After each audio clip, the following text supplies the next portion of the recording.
So hey guys, welcome back to another video, and in this video I'm going to show you how you can fix your problem which says VGK.sys BSOD in Valorant, and it just gives you a blue screen and it says your PC ran into a problem. So how to fix this? Let's get started.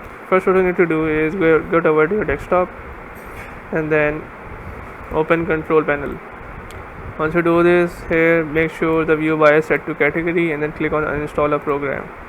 Here you have to search for Riot Vanguard and then right click on it and then click on uninstall. Once you do this, just wait for it to uninstall and then open Riot client. Just search for Riot client, and once Riot client opens, just go over to Valorant and then it will say to install or update.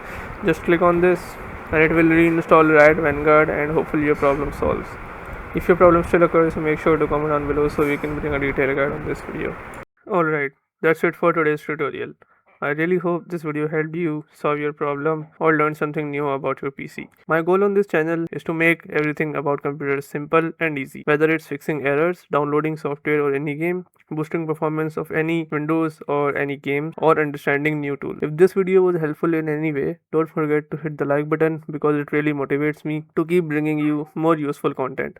And if you're new here, make sure to subscribe and turn on the notification bell so you never miss any future tutorials, tips and PC fixes. Also, if you're facing any issues or have any questions related to computers, Windows, software or anything technical, drop them in the comments.